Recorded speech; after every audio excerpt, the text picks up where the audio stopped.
starting my day with a hammer in my hand. Soft hammer for doing soft jobs. Currently removing boot bungs. There's a big one and there's a small one there, so let's have that one as well. Success.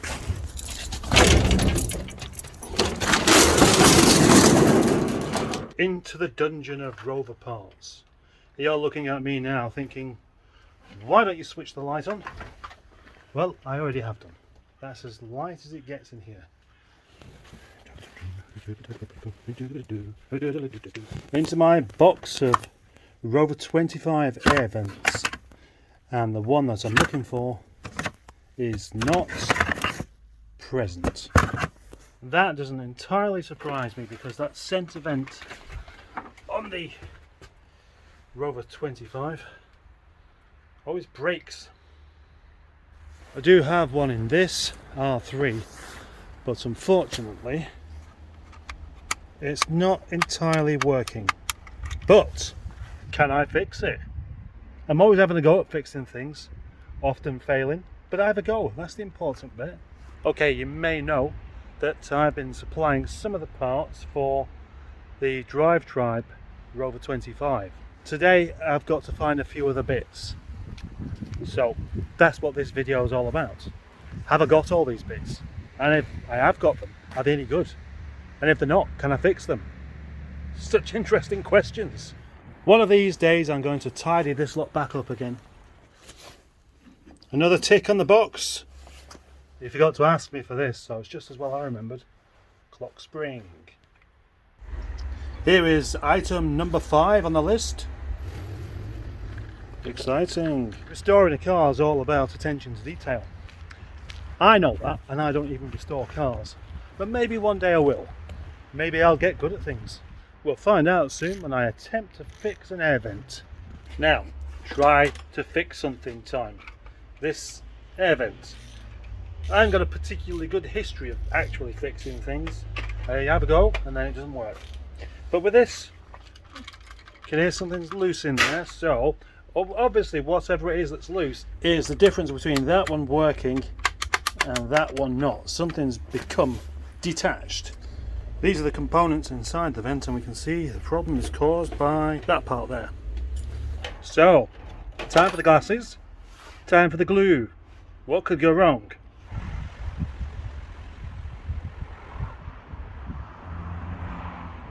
As the winds develop from the east, my elbows develop a new character. That's all the parts organised for today. The parcel shelf things, those things, the door opening thingy, that sensor, clock spring, positive Watsy, power steering pump, and then the vents. Unfortunately, these might not be of any use. That's me off until Sunday. But it's not the end of the video. That's going to continue now.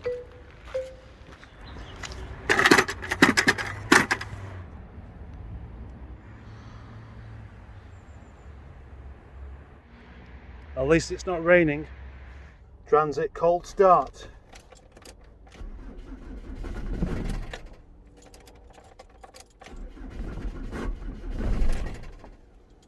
Very cold.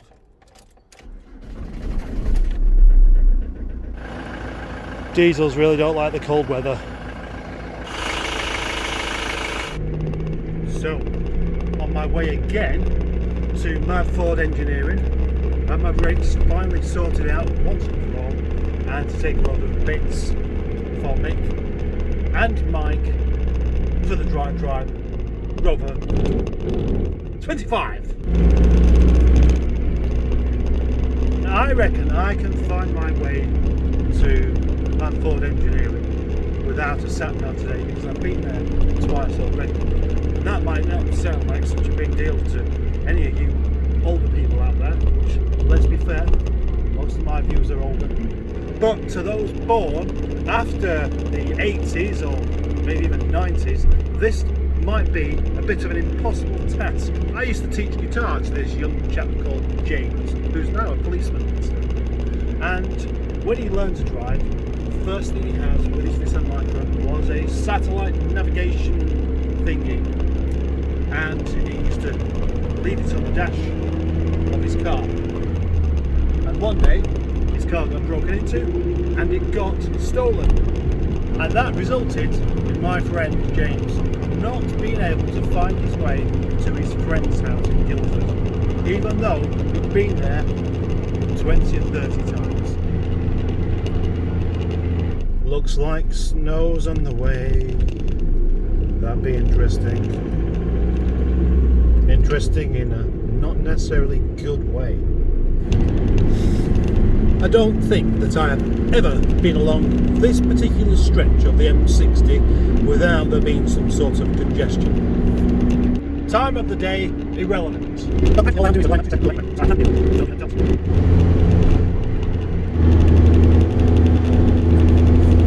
haven't even got off the M62 yet. It is -1 outside. Now I have just seen, coming the other way, 2 people in a Mercedes with the roof down. Yes, a queue. Apparently it's a 20-minute delay. Nice. Thank you. I wonder what these delays are all about. I mean, it is Sunday, it's not Friday. Either people have got the days mixed up, or they think it's Christmas early, or a bank holiday, or what.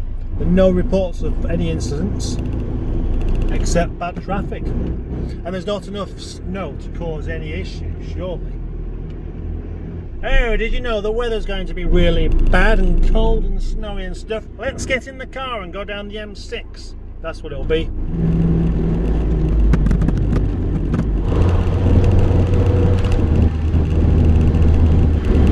Bumpy road. Let's try and hold a single note.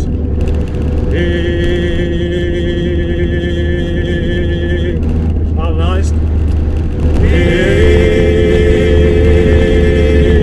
Good, eh?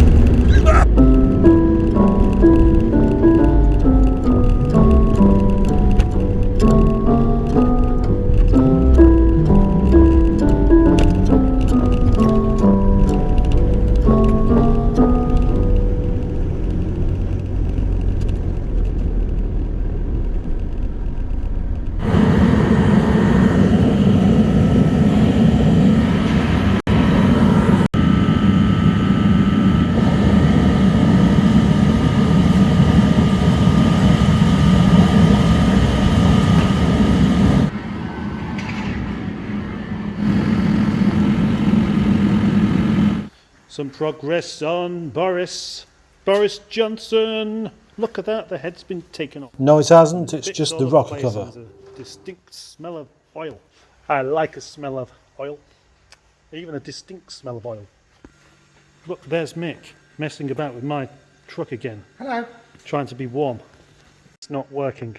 Lying bastard. Because whatever, but no snow. There's a box of items I just brought down for Mick to finish off this car with. Look at that, the whole lot's been sprayed now, so it looks like a brand new car. But the kind of brand new car that arrives without a bonnet on. Brand new cars don't come without bonnets, you have to request that. Look at the shine on that, as you'd expect. Super duper. It also doesn't have a tailgate, another optional extra. Original wheels, all fully refurbished, looking fantastic. The cat making an appearance as always. We started film. Listen to that, lovely and smooth. That's what a K series should sound like. Well done, Mick. Thank you. Well done. Thank you. Well done. Thank you.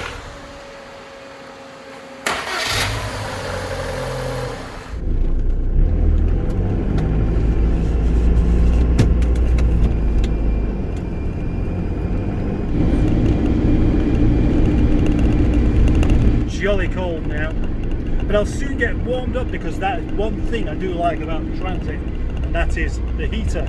The heater's very good. In fact, it ends up being a bit too warm after a while. but I'm a long way off of that at the moment. Stood in the workshop there with my shrinking cactus. Something's gone wrong with my wiper blade. Now, would you like to see Stafford to Rochdale in 1 minute?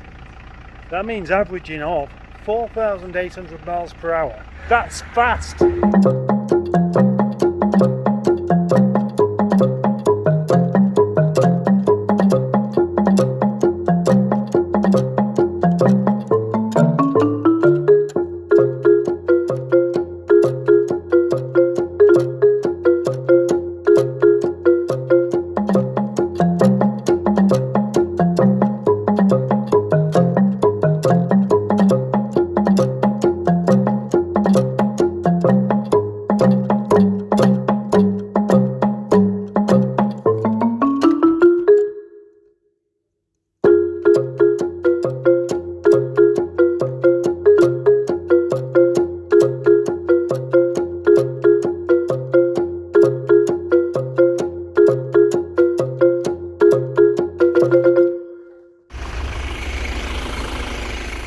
I could certainly be having lots of fun in this yard today.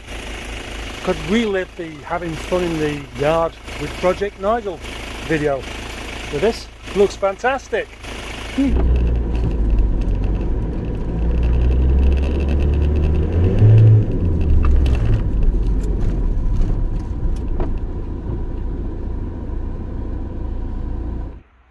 Just drawn an alien face in the snow. As a little memento, I've been given the number plate from Mike's Rover 25.